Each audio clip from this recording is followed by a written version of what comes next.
नमस्कार. लोकशाही विशेषमध्ये मी विशाल पाटील आपल्या सगळ्यांचं स्वागत करतो. तिसऱ्या लाटेसाठी सज्ज आहोत का, हा आजचा महत्त्वाचा विषय. कारण राज्यासह देशभरामध्ये कोरोनाच्या दुसऱ्या लाटेनं अक्षरशः थैमान घातलेला आहे. यामध्ये आणखी भर पडलेली आहे. पुढच्या काही महिन्यांमध्ये मात्र कोरोनाची तिसरी लाट येण्याची शक्यता आहे असा अंदाज वर्तवला जातोय. राज्याचे आरोग्यमंत्री राजेश टोपे यांनी देखील या वृत्ताला दुजोरा दिलाय. मुख्यमंत्री उद्धव ठाकरेंच्या उपस्थितीत राज्यातील सर्व जिल्हाधिकाऱ्यांची गुरुवारी व्हिडिओ कॉन्फरन्सिंगद्वारे महत्त्वपूर्ण बैठकही झाली. यामध्ये सर्व जिल्ह्यांमधील कोरोना परिस्थितीचा आढावा घेण्यात आला आणि यावरून प्रशासनाची तिसऱ्या लाटेच्या पार्श्वभूमीवरती चाललेली तयारी दिसतेय. यावरच आज आपण लोकशाही विशेषमध्ये करणार आहोत विशेष चर्चा.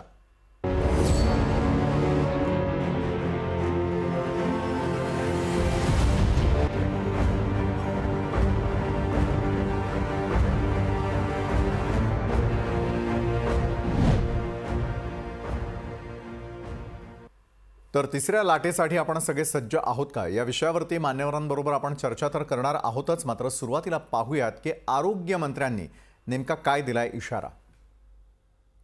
एपिडेमिओलॉजिस्टच्या अनुषंगाने जुलै ऑगस्टमध्ये अपेक्षित आहे. त्याच्या अगोदर आपण सर्वच पद्धतीनं आपण परिपूर्ण असलो पाहिजे ऑक्सिजनमध्ये. ऑक्सिजन नाही हे तिसऱ्या वेव्हच्या अगोदर अजिबात ऐकून घेतलं जाणार नाही असा इशारा खऱ्या अर्थाने माननीय मुख्यमंत्र्यांनी सुद्धा या बैठकीत दिलेला आहे. मग त्यामध्ये आपण स्वयंपूर्ण आपण असलो पाहिजे. आणि याच महत्त्वाच्या विषयावरती अधिक चर्चा करण्यासाठी आज आपण आमंत्रित केलेला आहे भाजपचे प्रवक्ते गणेश हाकेजी, त्याचबरोबर राष्ट्रवादी काँग्रेसच्या प्रवक्त्या विद्या चव्हाण आणि डॉक्टर अविनाश भोंडवे आहेत आरोग्य तज्ज्ञ. या सगळ्या मान्यवरांचं मी स्वागत करतो. डॉक्टर अविनाश भोंडवे, चर्चेला सुरुवात मी आपल्यापासून खरं तर करणार आहे, कारण आज तिसऱ्या लाटेसंदर्भातही चर्चा सुरू झालेली आहे. त्या संदर्भातले इशारे यायला देखील सुरुवात झालेली आहे. इतर देशांनी ज्या चुका केल्या त्या टाळण्यासाठी पुरेसा वेळ आज भारताकडे आहे का? डॉक्टर अविनाश. कोरोनाची ही जागतिक महासाथ किंवा ज्याला आपण महामारी म्हणतो, ही ज्या पद्धतीने पसरतीये त्या पद्धतीने याची पहिली लाट येऊन गेली आणि आता आपण दुसऱ्या एका प्रखर लाटेचा अनुभव घेतोय. या वेळेला याचा अर्थ ज्या पद्धतीने राजेश टोपे म्हणाले त्याप्रमाणे एपिडेमिओलॉजीमध्ये कुठल्याही महासाथीच्या अशा लाटावर लाटा येत असतात. त्यामुळं तिसरी लाट चौथी लाट ही येणार हे निश्चित. परंतु आता तिसऱ्या लाटेसाठी जर आपण विचार केला तर पहिल्या लाटेमध्ये जे घडलं त्यामधून काही धडे घेऊन आपण दुसऱ्या लाटेमध्ये करायचं होतं. त्या गोष्टी करायला आपण कमी पडलो. किंबहुना ही लाट इतक्या वेगाने आणि इतक्या मोठ्या स्वरूपात आली की आपण केलेली तजवीज कमी पडली. आणि या दुसऱ्या लाटेतल्या अनुभवावरून हे घेताना आपण तिसऱ्या लाटेसाठी जर आपण काही गोष्टी जर हे केल्या तर एक लक्षात घ्या की आत्ता जी लाट आहे ही साधारणतः मेच्या मध्यापर्यंत थोडीशी शांत होईल आणि जूनपर्यंत उतरेल असा अंदाज आहे. परंतु त्यानंतर तिसरी लाट येईल. त्यावेळेला यासारखी परिस्थिती होऊ नये त्यामुळं काही गोष्टी आपल्याला नक्कीच लक्षात घ्याव्या लागतील. सर्वात प्रथम म्हणजे हॉस्पिटलमधल्या जागा की या आत्ताही यावेळेला खूप कमी पडत होते. रुग्ण साधे ऑक्सिजन बेड साठी ठिकठिकाणी फिरत होते. कोविड केअर सेंटर म्हणजे विलगीकरण कक्ष सुद्धा खूप कमी पडले. त्याचबरोबर आयसीयू आणि व्हेंटिलेटर असलेले आयसीयू हे तर म्हणजे खूपच दुष्प्राप्य होते. त्यामुळं पुढच्या लाटेमध्ये आपल्याला ह्या जागांचा पूर्णपणे विचार करावा लागेल. आत्ता जे काही कमी पडलं त्या लेव्हलने म्हणजे आत्ता जे आहे त्याच्यापेक्षा 50% जास्त आपण बेड्स उपलब्ध कराव्या लागतील. मग ते जम्बो कोविड सेंटर असेल किंवा इमर्जन्सी काही हॉस्पिटल्स मोठ्या प्रमाणावर चालू करायला लागतील. त्याचबरोबर ऑक्सिजनचा जो तुटवडा आहे, ऑक्सिजन हे या कोरोनाच्या रुग्णाला हॉस्पिटलमध्ये केल्यावर त्याचं जीवन असतं. त्याच्यामुळे ऑक्सिजन शिवाय आपण रुग्ण वाचवूच शकत नाही. त्यामुळे ऑक्सिजनची व्यवस्था करावी लागेल. आणि आता आपण 1200 मागच्या वेळेला 800 पासून आता 1200 मेट्रिक टन दिवसाला आहोत. याच्या जवळजवळ दुपटीने आता लागत होता. 2400 मेट्रिक टन पर्यंत दिवसाला गरज लागत होती. त्याही पेक्षा जास्त आपण 3600 मेट्रिक टनची जर तजवीज करून ठेवली तर निश्चितच त्याचा उपयोग होईल. राज्य आणि देशासाठी खरं तर हे धोक्याची घंटा या क्षणाला. विद्याताई चव्हाण, मी आपल्याकडे येतो. विद्याताई, महाविकास आघाडी सरकार असेल किंवा यावेळेला आपण कुठल्याही प्रकारचं राजकारण न करता मात्र सरकारसमोर येणारी आव्हानं ही सातत्यानं येत आहेत. पहिली काय, दुसरी काय, आता तिसरी लाट जी आहे ती देखील उंबरठ्यावरती येऊन ठेपल्यानंतर मात्र आता सरकारी पातळीवरती किती वेग वाढवणं अत्यंत आवश्यक आहे. कारण आरोग्य व्यवस्थेमध्ये कुठल्या कुठल्या गोष्टींच्या त्रुटी आहेत याकडे डॉक्टर अविनाश भोंडवे यांनी देखील लक्ष वेधलेलं आहे. खुद्द आरोग्यमंत्र्यांनी देखील आता वेग वाढवणं गरजेचं असल्याचा सूचक इशारा दिलेला आहे. मुख्यमंत्री देखील हा इशारा देताना दिसताय. विद्याताई. नाही, निश्चितच मला वाटतं, की कोरोनाकडे जे आपलं दुर्लक्ष मध्ये 4 महिने साधारण गेले, आपल्याला सगळ्यांना असं वाटत होतं, की आता कोरोना गेला, आता आपल्याला हं. भीती नाहीये. हां. परंतु त्याच्या गाफील राहिल्यामुळे किंवा हलगर्जीपणामुळे मग तुमचा आमचा सगळ्यांचाच हलगर्जीपणा आहे. हं. त्याच्यामध्ये काय झालं, की लोकांनी मास्क घालणं सुद्धा बंद केलं. हं, हं, हं. लोकं सगळीकडे बिनधास्त फिरायला लागले. लोकल ट्रेन चालू झाल्या, गर्दी वाढली. आणि सोशल डिस्टन्सिंग वगैरे आपण जे करत होतो ते सगळं आपण नियमित जीवन सुरू केलं आणि कोरोना आता आपल्यामधनं गेलाय असं गाफील आपण जे सगळेजण राहिलो त्याचा हां. हा मोठा दुष्परिणाम आहे. ही दुसरी लाट मोठ्या प्रमाणात आपल्याला बघायला मिळते आणि आता जी कोविड सेंटर्स सुरू केलेली आहेत ती कोविड सेंटर्स अद्ययावत करण्यामध्ये आपलं पूर्ण त्याच्यामध्ये कॉन्सन्ट्रेशन आपण केलं पाहिजे. हं. ऑक्सिजन बेड असणं, व्हेंटिलेटरची जास्तीत जास्त सुविधा असणं हं, हं. आणि त्याच्यासाठी जे औषधं लागतील किंवा जो स्टाफ आता आपल्याला कमी पडतोय आपण बघितलं नर्सेस, डॉक्टर्स यांच्यावरती प्रचंड ताण आहे. इतका हं. ओव्हरलोड आलेला आहे की कितीही एका हॉस्पिटलची कपॅसिटीच्या पलीकडे जाऊन ते लोक कामं करतायत. म्हणजे तिथे त्यांना पण थोडं रिलॅक्सेशन मिळायला पाहिजे आणि स्टाफ हा वाढवणं खूप महत्वाचं आहे. हं. जास्ती डॉक्टर्स, जास्ती नर्सेस, जास्ती वॉर्ड बॉईज असतील त्यांना जो काय स्टाफ लागत असेल त्याच्याकडे आपल्याला म्हणजे संबंध आपली आरोग्य यंत्रणा अत्यंत अद्ययावत आणि सुसज्ज करणे आणि ती हं. 24 तास सेवा देणारी असली पाहिजे. आता जो काय लोड प्रचंड आरोग्य यंत्रणेवर पडतोय तो आपण लक्षात घेतला पाहिजे आणि निश्चितच त्याच्यासाठी आपण कायम सज्ज राहायला पाहिजे. कायम युद्धाच्या पातळीवरती जसं आपण प्रयत्न करतो तसेच प्रयत्न आपल्याला 24 तास करणं आवश्यक आहे हं. आणि त्यासाठी केंद्र आणि राज्य दोघांनी सुद्धा हातात हात घालून एकत्र काम करणं आवश्यक आहे. हं. राज्यांना ज्या ज्या आवश्यकता आहेत त्याची भरपाई केंद्राने करून देणं आवश्यक आहे. कारण हे तुमचा दोष आहे का आमचा दोष आहे एकमेकांवरती दोषारोपण न करता हं. सगळ्यात महत्वाचा हा माणसाचा जीव आहे आणि तो जीव वाचवणं हे आपल्या सगळ्यांचं कर्तव्य आहे. ह्या भावनेनं नक्कीच. आपण जर कायम एकत्र राहिलो आणि निश्चितच कोरोनाला जर हद्दपार करायचं असेल तर प्रत्येकाने त्याच्यासाठी जे नियम आहे सोशल विद्याताई, डिस्टन्सिंग नक्कीच असेल, म्हणजे एका मास्क बाजूला लावणं, जबाबदारी सर्वसामान्यांपासून सरकारी पातळीवरती सगळ्यांचीच आहे. आरोग्य व्यवस्थेवरती येणारा जो ताण आहे तो कमी करणं अत्यंत आवश्यकता आणि त्याला प्राधान्य देणं हे क्रमप्राप्त आहे. गणेश आकेजी, केंद्रामध्ये देखील असलेल्या सरकारकडून आता सगळ्याच राज्यांना जे आहे त्या विविध प्रकारच्या अपेक्षा आहेत त्या अपेक्षांच्या पूर्तीसाठी सगळ्यांच्या नजरा या निश्चितच पंतप्रधानांकडे लागताना दिसून येतील. तिसऱ्या लाटेला थोपवण्यासाठी भारतामध्ये फार मोठ्या प्रमाणावरती आरोग्य सुविधा उभं करणं हे अत्यंत आवश्यक आहे. ज्या प्रकारे आपण इतर गोष्टींच्या बाबतीमध्ये स्वतःच्या पायावरती उभे आहोत तशाच प्रकारे या आरोग्य यंत्रणांच्या बाबतीमध्ये इतर देशांवरती आपल्याला अवलंबून राहून चालणार नाही. छोट्यातल्या छोटे देश देखील यावेळेला भारतासाठी मदत पाठवतायत. पुरेसा आपल्यालाच आता आत्मनिर्भर होण्याची वेळ आलेली आहे. गणेशजी, नाही विशालजी, आपण म्हणालात ते खरं आहे की आपल्याला सगळ्यांनाच समजतंय, सगळ्यांनाच कळतंय की आपल्याला कुठल्या पद्धतीची तयारी करायला पाहिजे, पूर्वनियोजन कुठल्या पद्धतीचं असलं पाहिजे हे आपल्याला सगळ्यांना कळतं आहे. पण करणारी एक शेवटी पुरा शासकीय यंत्रणा असते आणि आपण म्हणालात की केंद्र आणि राज्य सरकार याच्यामध्ये पुन्हा एकमेकांच्यावरती ढकलून म्हणा किंवा त्याचं राजकारण न करता खरं म्हणजे प्रामाणिकपणे हे काम केलं पाहिजे. मूलतः आपल्या घटनेनं मुळात घटनेमध्ये ज्या आपल्या केंद्र आणि राज्याच्या कामा म्हणजे याच्या विषयाची जी विभागणी करण्यात आली त्याच्यामध्ये आरोग्य हा विषय राज्याच्या म्हणजे यादीमध्ये आहे आणि हा यादीमध्ये असलेला विषय असल्यामुळं की याला राज्याची जबाबदारी या अशा पद्धतीच्या म्हणजे महाराष्ट्रातल्या जनतेच्या आरोग्याच्या संदर्भातली असते. दुर्दैवाने खरं म्हणजे आपण ज्या पद्धतीची सेकंड लाट आलेली आहे, दुसरी लाट आली आणि दुसऱ्या लाटीमध्ये ज्या पद्धतीचं नियोजन या राज्य सरकारकडून व्हायला पाहिजे. खरं म्हणजे नोव्हेंबरमध्येच महाराष्ट्राचे विद्यमान मुख्यमंत्री माननीय उद्धवजी ठाकरे यांनी सांगितलं होतं की दुसरी लाट येणार आहे. म्हणजे त्यांना दुसरी लाट येणार आहे याचा अंदाज असताना सुद्धा दुसऱ्या लाटेलाचा सामना करण्यासाठी आपल्याला म्हणजे पहिल्या लाटेमध्ये आपण कसे कुठं अपयशी ठरलेलो आहोत, आपल्या काय चुका झाल्या आहेत, कुठलं नियोजन आपलं म्हणजे आपण करता नाही आलेलं आणि आता आपल्याला या दुसऱ्या लाटेसाठी कसं आपण मग जय्यत आपली तयारी करायला पाहिजे होती. ती तयारी म्हणजे त्यांनी खरं म्हणजे करायला पाहिजे होती कारण त्यांना कल्पना आलेली होती. बरं, म्हणजे महाविकास आघाडीचं नियोजन या ठिकाणी चुकलं असं म्हणायचं का गणेशजी थेट? ऐकू नये.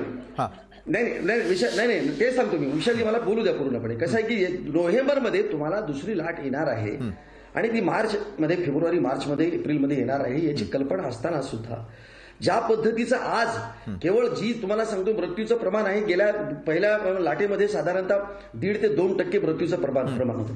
आज जवळपास 12 ते 13% या कोरोनाच्या संसर्गामुळे लोक मरतायत. माझं म्हणणं असं आहे की मृत्यूचं प्रमाण हे का होत आहे, अधिक प्रमाण का वाढलं, तर इथं आपल्याकडे नसलेल्या ज्या सुविधा उपलब्ध नसल्यामुळं, सुविधेच्या अभावी आज आपल्या महाराष्ट्रातल्या लोकांना आपल्याला गमवावं लागतंय. फार मोठी शोकांतिका आणि दुर्दैव आहे तुम्हाला मी सांगतो.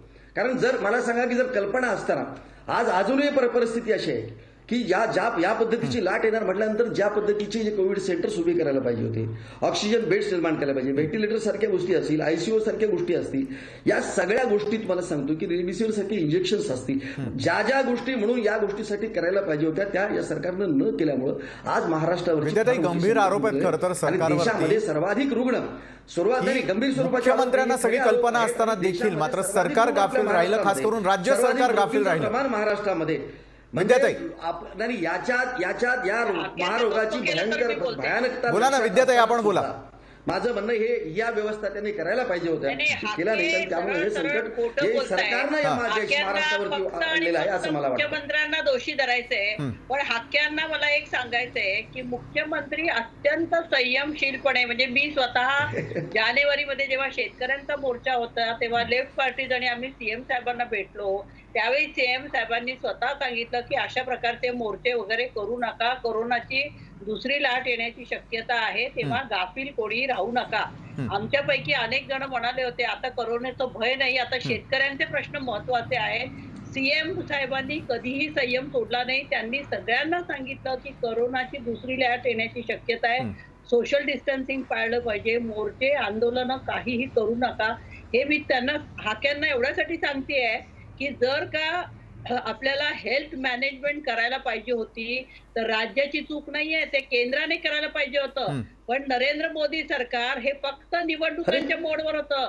पश्चिम बंगालच्या निवडणुकांमध्ये स्वतः पंतप्रधान असतील, स्वतः अमित शहा असतील, राज्याच्या अखत्यारीत आहे. केंद्राने काय करायला पाहिजे होतं मला सांगा. केंद्राने तुम्हाला जे केलेली नाहीये. आणि दुसरं, वॅक्सिन असेल, ऑक्सिजन असेल, रेमडेसिवीर सारखे इंजेक्शन सगळ्याचं एक्सपोर्ट केलंय त्यांनी, दलालखोरी केली, पैसा कमवलाय. तुम्ही एक आमदार आहात, माझं म्हणणं असं आहे की तुम्हाला चुकीच्या पद्धतीचं तुम्ही इंटरप्रिट करू नका. चुकीच्या पद्धतीनं केंद्र सरकारवरती आरोप करू नका. विद्याताई, तुम्हाला हे माहित आहे हा विषय. विद्याताई, तुम्हाला आरोग्याचा विषय हा कोणाचा असतो, राज्यातल्या आरोग्याच्या संदर्भामध्ये कोण व्यवस्था करायला पाहिजे त्याची तुम्हाला कल्पना आहे. अनेक ठिकाणी ही परिस्थिती, गुजरातमध्ये जा, यांना या सरकारला जराही जाणीव नाहीये आणि हे संवेदनहीन सरकार आहे आणि यांना फक्त निवडणुका ह्याच्याशिवाय काहीही दुसरं दिसलेलं नाही.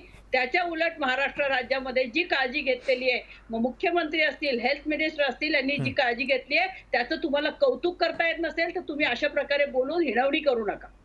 बरं, नक्कीच. माजी IAS अधिकारी महेश झगडे देखील आपल्याबरोबर या चर्चेमध्ये सामील होत आहेत. यावेळेला महेशजी, स्वागत आपलं चर्चेमध्ये. राज्य सरकार काय किंवा केंद्र सरकार काय, दोघांना देखील न्यायालयानं आतापर्यंत त्यांची कान उघडणी करून झालेली आहे. आरोग्य व्यवस्थेसंदर्भामध्ये ज्या प्रकारची तयारी असायला हवी होती, कारण पेंडेमिक सिच्युएशन ही फक्त राज्यापुरती मर्यादित नाहीये, देशातही आहे आणि इतर जगातल्या इतरही देशांमध्ये ती तशाच प्रकारे आहे. मात्र भारत असेल किंवा आपल्या महाराष्ट्राचा जर आपण आज विचार केला तर केंद्र आणि राज्य सरकारला फटकारल्यानंतरही मात्र जेव्हा आरोप प्रत्यारोप आपल्याला पाहायला मिळतात, प्रशासकीय पातळीवरती किती मोठ्या स्तरावरती हे काम करणं गरजेचं आहे. कारण खऱ्या अर्थानं कोरोना कुणी वाढवला किंवा कुणामुळे तो जास्त वाढीला लागला. कारण अनेक वेळेला असं होतं की राज्यकर्ते असतील किंवा विरोधी असतील, त्यांचं म्हणणं आहे की सर्वसामान्यांनी या संदर्भामध्ये व्यवस्थितरित्या काळजी घेतली नाही. निश्चितच नागरिक म्हणून आपल्या सगळ्यांची देखील जबाबदारी आहे. प्रत्येकाकडनं मात्र त्या ठिकाणी हलगर्जीपणा झालेला आहे आणि कुठे नेमकी चूक झाली, कारण महेश झगडेजी राज्य केंद्रावर, केंद्र राज्यावरती बोट ठेवणार हे निश्चित. मात्र कोरोनासारख्या परिस्थितीमध्ये आजच्या यंत्रणा आणखी सुसज्ज करणं ही आपल्या सगळ्यांची जबाबदारी आहे. महेशजी, कसं पाहता आपण याकडे? मी याच्याकडे एकच बघतो आहे की हे जे काही चाललेलं आहे की ह्या राजकीय पक्ष दुसऱ्या राजकीय पक्षाच्या विरुद्ध बोलतोय, हे सरकार त्या सरकारच्या विरुद्ध बोलत आहे, पण कोणी सिरियस होऊन याच्यामध्ये काही विचार करताय का? मी तुम्हाला फक्त एक सांगतो की 30 जानेवारी 2020ला वर्ल्ड हेल्थ ऑर्गनायझेशनची इमर्जन्सी कमिटीची मीटिंग झाली आणि त्यांनी इंटरनॅशनल हेल्थ इमर्जन्सी, जागतिक आरोग्याची आणीबाणी जाहीर केली. आता हे WHO काही नेहमी जागतिक आरोग्याची आणीबाणी जाहीर करत नाही. त्यावेळेस सिरियस होतं आणि त्या दिवशी जगामध्ये फक्त 8,000 पेशंट्स होते आणि ते सगळे बहुतेक चीनमध्ये होते आणि चीनच्या बाहेर फक्त तिथे 84 पेशंट होते 18 देशामध्ये. त्यामुळे परिस्थिती अतिशय आटोक्यात होती. त्या दिवसापासून ते आजपर्यंत जे काही ह्या जगामध्ये चाललेलं आहे, खरं म्हणजे की माझ्यासारख्याला हे अतिशय क्लेशदायक आहे, विदारक चित्र आहे आणि ह्या जगाचे जे अर्थचक्र आणि जीवितहानी झालेली आहे त्याला खरं म्हणजे की 21व्या शतकातल्या दुसऱ्या दशकाच्या शेवटी हे असं होणं म्हणजे हे मानवाला काळीमा फासणार आहे. आता याच्यामध्ये आपण लोकली जर आलो देश पातळीवरती आणि राज्य पातळीवरती, पहिली आपण चांगली हाताळली. केंद्र शासनाने चांगले निर्णय घेतले, राज्य शासनाने चांगले निर्णय घेतले. त्यांनी एपिडेमिक ऍक्ट किंवा तुमचा डिझास्टर मॅनेजमेंट ऍक्ट खाली सगळे जे काही पॉवर्स असतील स्टॅच्युटरी हे स्थानिक प्रशासनाला दिले.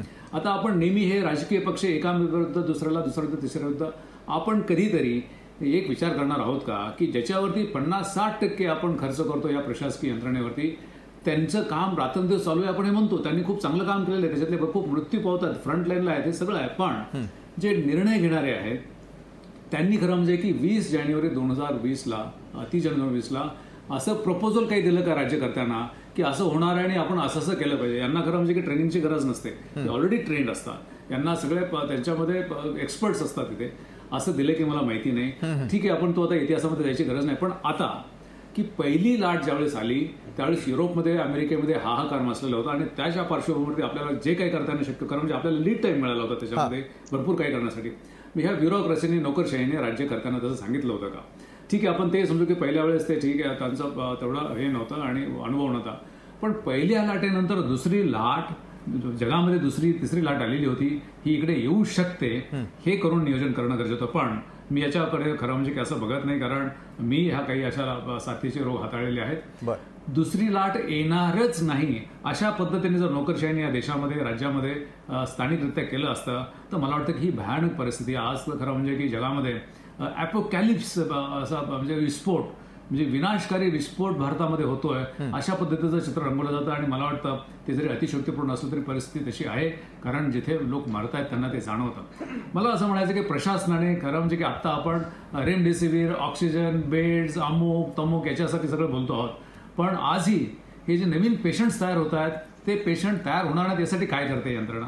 आपण नेहमी पाश्चात्य देशाचं उदाहरण देतो की अमेरिकेत एवढा स्ट्रॉंग देश असताना असं झालं, युरोपमध्ये झालं, पण आपण त्यावेळेस हेही विसरतो की Taiwan, south Korea, Iceland, New Zealand, Singapore आणि त्यातल्या त्यात व्हिएतनाम सारख्या देशांनी याच्यामध्ये अतिशय चांगलं काम केलेलं आणि पहिल्या लाटेमध्ये त्यांच्याकडे 30-35 पेक्षा जास्त मृत्यू पूर्ण वर्षामध्ये झालेले नाही आहे. त्यामुळे त्यांनी ते कंट्रोल केलं. आणि याचा अर्थ मला फक्त एकच सांगायचा की देशाने ठरवलं, नोकरशाहीने ठरवलं तर हे कंट्रोल होऊ शकतं. खरं म्हणजे की हे जे काही दुर्दशा झालेली आहे, हे फेल्युअर हे नोकरशाहीचं समजतो की 70 वर्षामध्ये जर आपण याच्यासाठी अनुभवी झालो नसू, आपल्याकडे तेवढं मॅनेजमेंट जर येत नसेल तर मग नोकरशाहीचं कुठेतरी मोठं एक फेल्युअर आहे. बरं, नक्कीच महेशजी, म्हणजे आपण म्हणतोय की सरकारी किंवा राजकीय पातळीवरती जरी कुठलेही निर्णय घेण्यात आले तर ते व्यवस्थितरित्या राबवणं हे त्या ठिकाणी असलेल्या अधिकाऱ्यांची देखील कामं असतात. दिवस रात्र जरी काम चालत असल्याचं दिसलं तरी देखील त्याचा सिरियसनेस नेमका किती आहे, त्याच अनुषंगाने आपण चर्चेकडे पुढे वळणार आहोत एका छोट्याशा ब्रेक नंतर.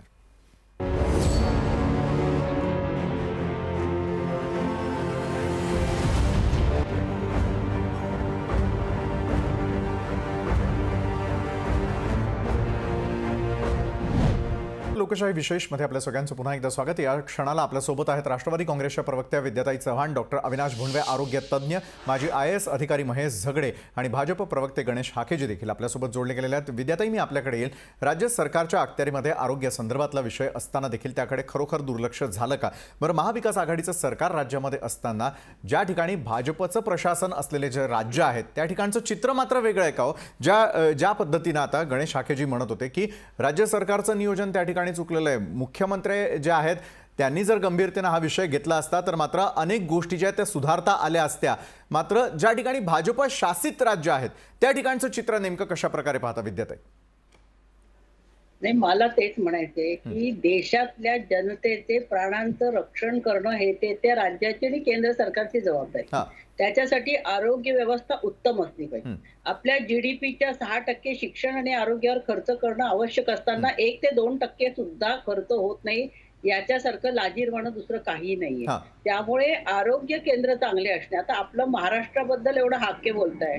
महाराष्ट्राची परिस्थिती तर मी म्हणते खूप चांगली आहे. इथे टेस्टिंग होत आहे आणि इतर राज्यांमध्ये तुम्ही बघितलं, गुजरात सारखं राज्य जिथे सगळं काही ओतून दिलंय, म्हणजे वॅक्सिन सुद्धा त्यांनी, आपली लोकसंख्या 12.5 कोटी असताना आणि गुजरातची 6.5 असताना त्यांनी 1 कोटी वॅक्सिन गुजरातला दिली आणि आपल्याला पण 1 कोटी दिले. प्रत्येक गोष्ट गुजरातला झुकतं माप देतात. त्यांच्या राज्यामध्ये जिथे जिथे भाजपची सत्ता आहे तिथे सगळं त्यांना पुरवलं जातंय, पण तिथे मॅनेजमेंट माहिती नका देऊ कृपा करून. आणि अत्यंत बरं वाईट का, परिस्थिती कोणाला आहे. किती आणि हे कोणाला सगळं किती लसी कबूल दिलेल्या न आहे करता, तिथे त्या डॅशबोर्डावरती सुधारणा न करता म्हणजे रोज येत आहे. महाराष्ट्रामध्ये अत्यंत चांगल्या प्रकारे महाआघाडीचं सरकार, इतकी भयंकर आणीबाणीची परिस्थिती असताना सुद्धा जे काही केंद्राकडे वारंवार मागतंय की आम्हाला वॅक्सिन जेवढे पुरेसे डोस, आठवड्याला 40 लाख गणेशजी, vaccine आम्हाला हा लागते, दुजाभाव ते होतोय? तुम्ही द्या.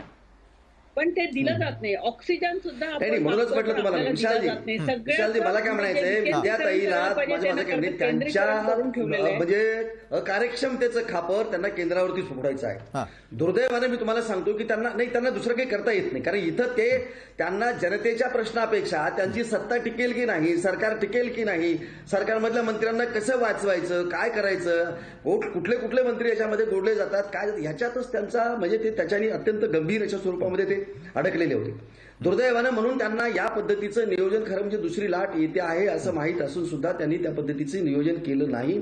एवढंच नाही तर माननीय पंतप्रधानांनी आपल्याला या पद्धतीची म्हणजे ऑक्सिजनचे प्रकल्प उभा करण्यासाठी महाराष्ट्र सरकारला 10 प्रकल्प उभा करावेत म्हणून सांगितलं होतं आणि त्याच्यासाठी त्यांना पैसे सुद्धा हे केंद्र सरकार या गोष्टीसाठी देणार होतं. मला सांगा, यांनी 2 महिन्यामध्ये हा 1 प्रकल्प उभा करू शकले नाही. यांची इतकी म्हणजे अकार्यक्षमता आहे. कारण यांनी अनेक गोष्टी तुम्हाला सांगितलं ना की यांना हे माहिती होतं. ज्या मुख्यमंत्र्याचं कौतुक आता विद्याताईने केलं, त्या विद्याताईने मुख्यमंत्र्याला अंदाज आला होता. माझं म्हणणं की अंदाज येऊन नुसतं चालणार नाही, तर त्यांनी त्या पद्धतीचं नियोजन करायला पाहिजे होतं. ते नियोजन केलं नाही. ऐकून घ्या विद्याताई माझं ऐकून घ्या. विद्याताई माझं बोलणं संपू द्या, तुम्ही नंतर बोला. विद्याताई या रोगाच्या गंभीरतेबद्दल, या भयानकतेबद्दल आपण सगळ्या उघड्या डोळ्यांनी जगामध्ये काय चाललंय हे बघत होतो. 20-21 हे सगळं माहीत असताना मेट्रिक टन ऑक्सिजन हा एक्सपोर्ट केलेला आहे. आपल्याकडे घेतलेला नाही. वॅक्सिन सुद्धा एक्सपोर्ट केलंय, ऑक्सिजन एक्सपोर्ट केलेलं आहे. रेमडेसिवीरचा साठा पार्ला पोलीस स्टेशनला एअरपोर्टवरती पकडून दिलेला आहे पोलिसांनी. तिथे राज्याचे माजी मंत्री आणि विरोधी पक्ष नेते, दोन्ही पक्षाचे, लाज वाटते आम्हाला. तिकडे जाऊन त्यांनी पोलिसांना जाब विचारला की तुम्ही हे एक्सपोर्ट करताना का पकडलं म्हणून. म्हणजे हे सगळे जण दलाली करणारं सरकार आहे हे. यांना फक्त प्रॉफिट कसा कमवायचा हे माहिती आहे. म्हणजे आपल्या देशाला वॅक्सिनची गरज असताना, वॅक्सिन आपल्या लोकांना पुरेसं नसताना तुम्ही परदेशामध्ये एक्सपोर्ट करताय, तुम्ही ऑक्सिजन एक्सपोर्ट करताय, त्याच्यामुळे लोक मरतायत. ऑक्सिजनचे एकही प्लांट मोदींच्या काळात झालेलं नाहीये. ते संसदेची नवीन निर्मिती करतायत. ते मोठे मोठे 3,000 कोटीचे स्टॅच्यू बांधतायत. त्यांनी स्वतःसाठी 8,500 कोटीचं विमान कशासाठी घेतलं? विशालजी, मी काय बोललो आणि त्या काय बोलताय? नक्कीच त्यांनी तुम्हाला प्रतिप्रश्न केलेले आहेत. मात्र विद्याताई, केंद्र सरकारनं पूर्णपणे मदत केलेली असताना देखील आपण ऑक्सिजनचे प्लांट उभारण्यामध्ये कमी पडलो का? आपण कुठल्या पद्धतीची चर्चा करतो आहे ते मॅडम काय बोलतायत? मी काय म्हटलं त्यांना की तुम्हाला आपलं गणेशजी, तुमचा प्रश्न मी त्यांना रिपीट परत केलेला आहे. पण असून सुद्धा राज्य सरकार म्हणून तुम्ही विशालजी, आपण विचारलेला प्रश्न गणेशजी मी त्यांना पुन्हा एकदा केलेला आहे. विद्याताई, केंद्राकडून मदत होत असताना राज्य सरकार मात्र ते गांभीर्यानं घेत नाही, ऑक्सिजनचा प्लांट उभारण्यात आला नाही, हे उदाहरण त्यांनी सांगितलं. यात कितपत सत्य आहे विद्याताई?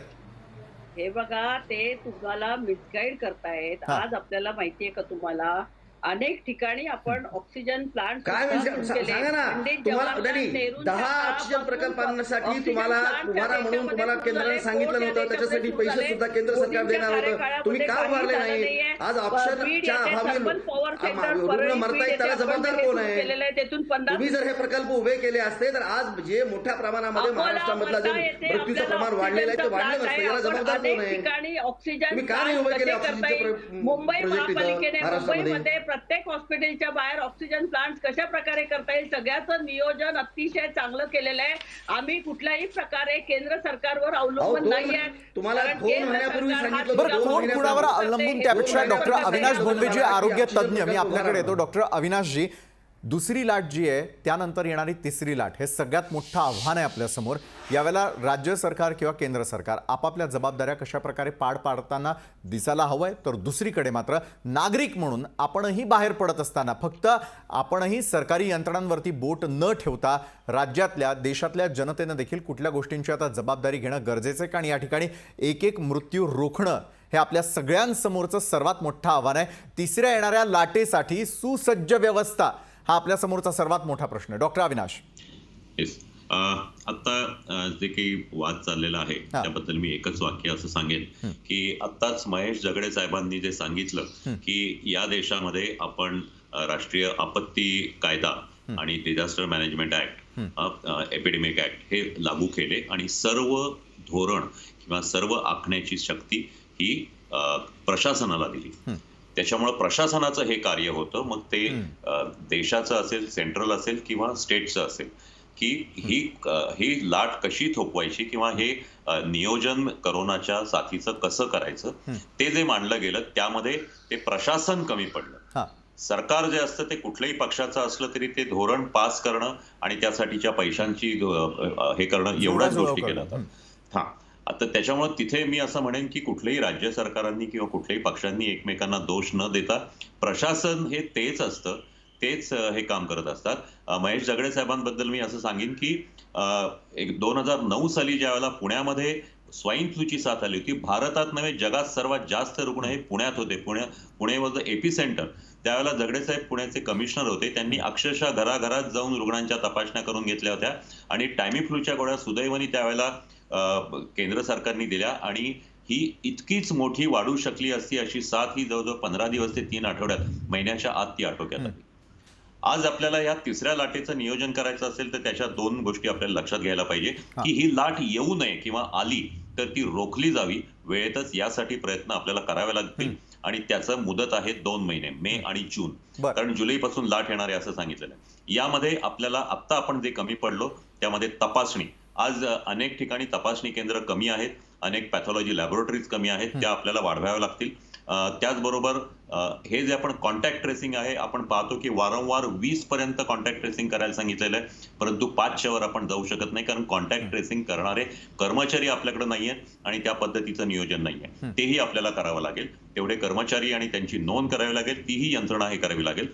त्यानंतर जिथं जिथं आपल्याला ही लाट अशी एका दिवसात वर येणार नाहीये, आपल्याला ज्या वेळेला लक्षात येईल की हे साथ वर चाललेली आहे त्यावेळेला आपल्याला ते त्या भागातल्या रुग्ण जिथं सापडतील त्यांचे व्हायरसेस चेक करून तिथं काही जिनोम सिक्वेन्सिंग करून वेगळा तर हे नाहीये हे बघावं लागेल. आणि त्यानंतर आपल्याला तिथं जर काही गोष्टी घडत असतील, जर एखाद्या ठिकाणी, एखाद्या जिल्ह्यात, एखाद्या गावात, एखाद्या वस्तीत जर रुग्ण मोठ्या प्रमाणात वाढत असतील तर तिथं मायक्रो कंटेनमेंट झोन किंवा कंटेनमेंट झोन करावे लागतील. त्या जिल्ह्यासाठी वेगळ्या गोष्टी करा. हे सगळं नियोजन ही साथ वेळेतच आपल्याला दाबता येईल किंवा सप्रेस करता येईल अशा प्रकारे प्रयत्न करा. मायक्रो नियोजन जे आहे ते अत्यंत आपल्याला आवश्यक आहे आणि प्रशासकीय यंत्रणेचा कसा राज्य आणि केंद्र देखील प्रभावीपणे वापर करू शकतं या संदर्भात मी महेश झगडे यांच्याकडे जाणार आहे एका छोट्याशा ब्रेक नंतर.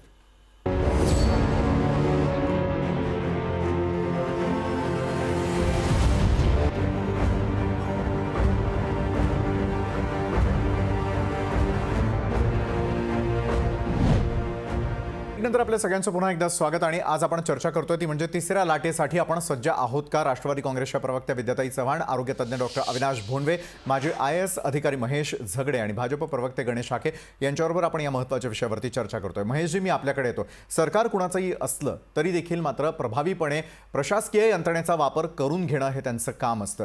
बरं, या दुसऱ्या लाटेपर्यंत काय झालं त्यावरती विचार न करता आता तिसरी लाट थोपवण्यासाठी मग राज्यातलं सरकार असेल, केंद्रातलं सरकार असेल, प्रभावीपणे या प्रशासकीय यंत्रणेचा वापर कशा प्रकारे करू शकतं ही तिसरी लाट वेळीच रोखण्यासाठी आपण राज्य आणि केंद्र सरकार यांनी काय पावलं उचवावी, काय सांगू इच्छिता?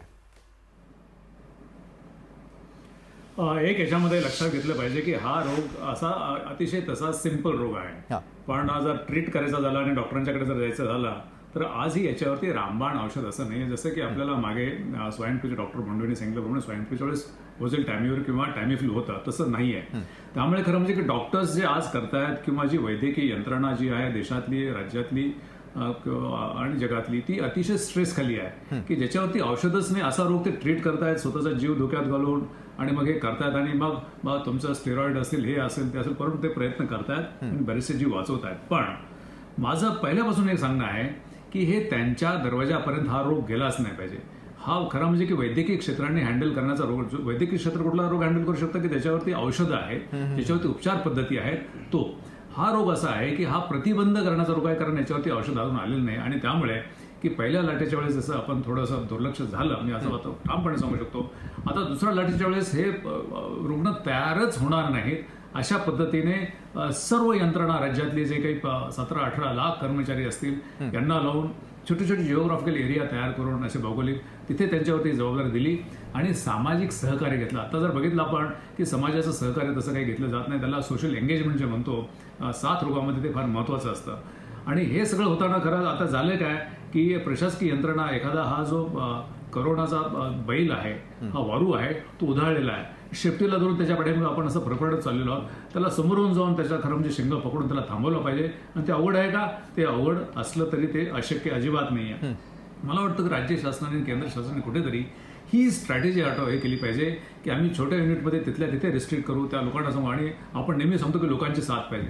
आपल्याला माहिती आहे की या देशामध्ये नाही, जगामध्ये लोकांची साथ पाहिजे हे म्हणणं सोपं आहे, पण ते मिळत नाहीये. मग जिथे लोकांची साथ नसते तेव्हा कुठे प्रशासन असतं, तेव्हा कुठे पोलीस असतात. त्यांनी त्यांचं खरं म्हणजे की दहशत, मी हा शब्द मुद्दाम दहशत तयार केली पाहिजे की शास्त्रोक्त पद्धतीने मास्क न घातलेले लोक आम्हाला रस्त्यावर कोणी येण्याची त्यांची ताकद झाली नाही पाहिजे. सोशल डिस्टन्स हे सगळं स्वतःहून कंप्लाय करण्याची सरकारचं वातावरण पाहिजे.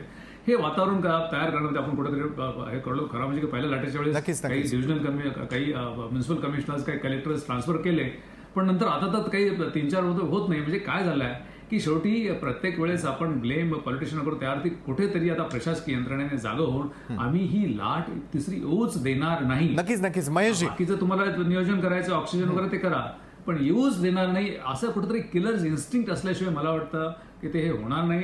आता त्यांचे जे काही ॲडवायझर असतील, ते जुने ॲडवायझरच्या त्यांनी जे काही त्यांचा ॲडवाइस घेऊन जे पुढे चाललं त्याच्यामुळे काही थांबू शकलेलं नाही. त्यामुळे कुठेतरी एकदा पुन्हा बसून नवीन स्ट्रॅटेजी की लाट येणार नाही या पद्धतीने नियोजन करून आणि त्या पद्धतीने जर त्याचा अंमलबजावणी केली, मला नाही वाटत की हे तितकंसं अवघड असं प्रकरण आहे. बरोबर आहे. गणेश आखेजी, मी आपल्याकडे येतो. सातत्यानं पंतप्रधान सगळ्याच राज्यांच्या मुख्यमंत्र्यांशी सातत्यानं चर्चा करताना दिसत आहे. प्रशासकीय यंत्रणेचा प्रभावी वापर, महेशजी आणि डॉक्टर अविनाशजी यांनी सांगितलेला हा रामबाण उपाय जो आहे तो या क्षणाला अत्यंत गरजेचा आहे. कारण जोपर्यंत औषध येत नाही तोपर्यंत ही आरोग्य व्यवस्था आपण किती उभारली तरी कमी पडताना दिसणार आहे. कारण आपल्या देशातली, राज्यातली असलेली लोकसंख्या पाहता त्यासाठी लागणाऱ्या आरोग्य सुविधा आणि आरोग्य सुविधा पुरवणारे कर्मचारी यांच्यावरती येणारा ताण देखील महत्त्वाचा आहे. मग अशा वेळेला तो ताण कमी करून कुठेतरी नियोजन योग्य रीतीने होण्यासाठी आता काय करायला हवं? गणेशजी. नाही विशालजी, आता आमचे मित्र महेशजी जे बोलले ते खरं आहे की प्रशासकीय यंत्रणा त्यांनी ठरवलं पाहिजे. 2 गोष्टी ज्यातल्या असल्या तेही प्रशासनात काम केलं, मीही प्रशासनामध्ये काम केलं. म्हणून 2 गोष्टी की प्रशासकीय व्यवस्था ही जरी सज्ज असली आणि त्यांची मनाची इच्छा जरी असली तरी जे राज्यकर्ते असतात किंवा ज्याला सरकार ज्याला म्हणतो आपण, जे शासन आहे ते शासनाची मात्र त्याची इच्छा असली पाहिजे कुठल्या गोष्टी करण्याची. जर यांना प्रशासकीय व्यवस्थेला काम करू देण्याची त्यांची जर इच्छा असेल तर तुम्ही पाहता काय पद्धतीनं हे आघाडी सरकार, महाआघाडी सरकार चालतंय, कसे म्हणजे अधिकाऱ्यांकडून खंडण्या वसूल करण्याचा जो प्रकार सुरू होत आहे सध्या महाराष्ट्रामध्ये, अशाच पद्धतीचा जर सरकार जर चालत असेल तर प्रशासनाच्या वरती काय यांचा वचक असणार आहे, काय दबाव असणार आहे यांचा, आणि कशा पद्धतीनं मग या प्रशासकीय यंत्रणेला हे सांगू शकणार आहेत. म्हणून दुर्दैवानं कसं आहे की मुळात राज्यकर्त्यांनी या सरकारच्या मधल्या महाआघाडी सरकारच्या सगळ्या लोकांनी हे ठरवलं पाहिजे की आता येणारी तिसरी लाट आम्हाला म्हणजे अडवायची आहे. गणेशजी, आपण म्हणता राज्य सरकारनं हे गांभीर्याने घ्यायला पाहिजे. विद्याताई, मला सांगा, प्रशासकीय यंत्रणेचा प्रभावी वापर आपण कसा करणार आहात? कारण आपली वेळ खरं तर संपत आलेली आहे. विद्याताई. नाही, नाही, निश्चितच विशालजी, प्रशासनाचा या माझ्या- अत्यंत मला चांगल्या फक्त मला प्रकारे मांडू द्या. वापर गणेशजी, येतो मी महाराष्ट्र आपल्याकडे. सरकार करते, परंतु गणेश हाक्यांना फक्त महाराष्ट्रातली सत्ता गेली त्याचं इतकं दुःख इतकं शल्य आहे की ते काही केलं ते विसरू शकत नाही. आता 25-30 वर्ष विसरून जा हाकेची महाराष्ट्रात सत्ता मिळेल असं, कारण तुमचं अकार्यक्षम सरकार आता केंद्रात बरं, सुद्धा नक्कीच. येणं अशक्य आहे. विद्याताई, मात्र फक्त ते प्रशासकीय EVM यंत्रणेवरती मशीन बंद वचक करून ठेवायचं टाका तुम्ही, आपल्याला. म्हणजे तुमची सत्ता कधी येणार नाही. कारण तुमच्यासारखं अकार्यक्षम सरकार संपूर्ण देशाला नकोय. आता देशातले लोक आता मोदींनी स्वतःहून स्टेप डाऊन केलं पाहिजे असं म्हणताय, जनता ठरवेल परंतु नाही. महाराष्ट्रामध्ये ती जनता ठरवेल, जनता ठरवेल. नक्कीच. तुम्ही मात्र विद्याताई, नाही ठरणार ते. राज्य सरकारला आणि या केंद्र देशामध्ये सरकारला कोणाचं दोघांना सरकार- देखील मात्र या मंचावरून आज विनंती करावीशी वाटते की ज्या प्रकारे तज्ज्ञांनी खूप महत्त्वाच्या गोष्टी सांगितल्या की प्रशासकीय यंत्रणेचा प्रभावीपणे वापर करणं, राज्यात किंवा केंद्रात कुठेही जर लोक बाहेर पडताना दिसत असतील तर त्यांच्यावरती दवाई आणि कडाई या दोन्ही गोष्टींचा जो आहे तो प्रभावीपणे त्यांच्यावरती जे आहे ती अंमलबजावणी त्यांच्याकडून करून घेणं आणि प्रशासकीय आयुधांचा त्या ठिकाणी असलेल्या सगळ्या या प्रशासकीय यंत्रणेचा प्रभावी वापर करणं हे गरजेचं आहे. त्यामुळे राज्य सरकार, केंद्र सरकार ते येत्या काळात करेल आणि तिसरी लाट थांबवण्यासाठी मदत करेल अशी आपण अपेक्षा करूयात. धन्यवाद विद्याताई, धन्यवाद डॉक्टर अविनाशजी, धन्यवाद महेश सर आणि धन्यवाद गणेशजी, आपण या चर्चासत्रामध्ये सहभागी झालात त्यासाठी. मात्र राज्यातल्या जनतेला एक आवाहन निश्चित करावं असं वाटतं की कुठेतरी राजकीय पक्ष जरी त्यांची जबाबदारी स्वीकारत असतील, दुसरीकडे प्रशासकीय यंत्रणा काम करत असेल तरी देखील आपल्या सगळ्यांचा सहभाग त्या ठिकाणी असणं गरजेचं आहे. कारण ही तिसरी लाट आपल्या उंबरठ्यावरती येऊन ठेपलेली आहे. घरात तिला येऊ न देणं ही आपली सगळ्यांची खऱ्या अर्थानं जबाबदारी आहे. त्यामुळे जबाबदारीनं वागा एवढंच आवाहन. या चर्चासत्रात वेळ झाली. इथंच थांबण्याची ताज्या बातम्यांसाठी पाहत रहा लोकशाही न्यूज.